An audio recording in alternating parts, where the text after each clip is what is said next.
আবু সাঈদ খুদরি রাদিয়াল্লাহু আনহু আল্লাহ রাসূলের পার্শ্বে বসা আছেন। আবু সাঈদ খুদরি একজন সাহাবী, আল্লাহ রাসূলের পার্শ্বে এসে বসা আছেন।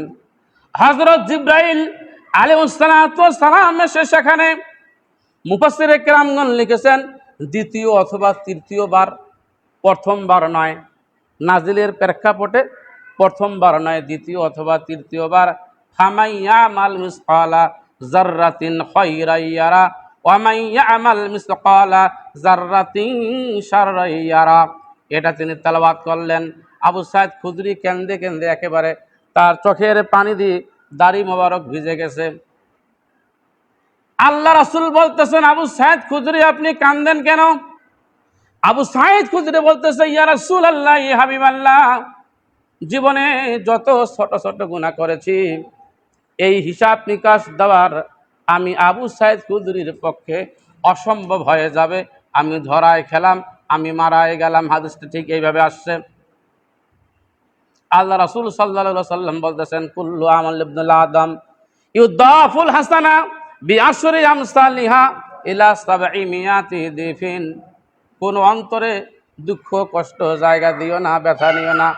আবু সাঈদ খুদরি প্রত্যেকটি বনি আদমের নেক আমল 10 থেকে শুরু করে 700 গুণ পর্যন্ত বান্দার আমল নামায় লিখিত করা হয়। এভাবে তার সওয়াবকে, তার ওজন বাড়িয়ে দেওয়া হয়। সুবহানাল্লাহ বলেন। এই যে আপনারা ওয়াজ শুনতেছেন, আপনাদের সওয়াব আছে না?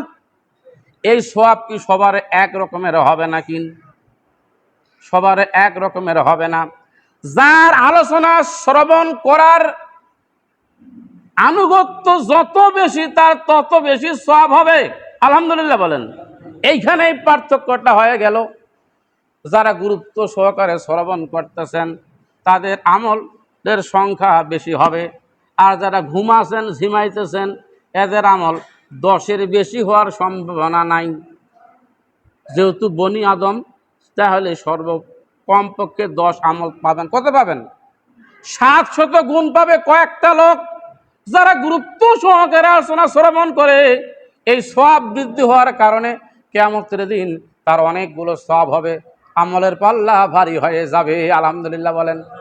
কোরআনও নাই, হাদিসও নাই যে বান্দার গুনাহ বৃদ্ধি করা হবে। গুনাহ বৃদ্ধি করার মতন কোনো সুযোগ, কোনো ক্ষমতা নেই। আলহামদুলিল্লাহ।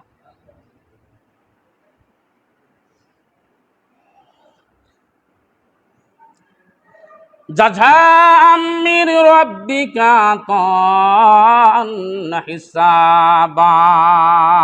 আল্লাহ রাব্বুল আলামিন বলেছেন, আমি আমার বান্দাদের জন্য যথেষ্ট পুরস্কার এবং প্রতিদানের ব্যবস্থা করেছি। সুবহানাল্লাহ বলেন। পুরস্কার এবং প্রতিদান।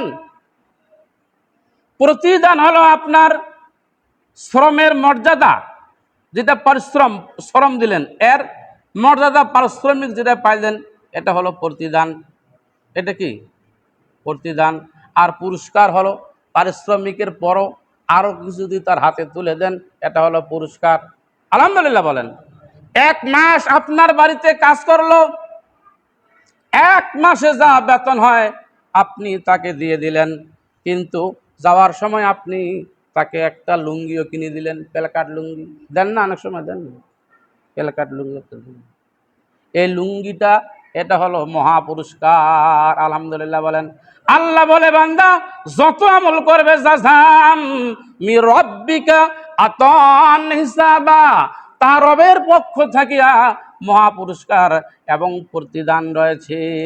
আমল অনুযায়ী তার সওয়াব লেখা হবে এবং আল্লাহ রাব্বুল আলামিন তাকে পুরস্কারও দিবেন। তার সওয়াবকে আরো বৃদ্ধি করে দিয়া কিয়ামতের দিন আমলের পাল্লা ভারী করিয়া তার সামনে দেখানো হবে। আলহামদুলিল্লাহ বলেন।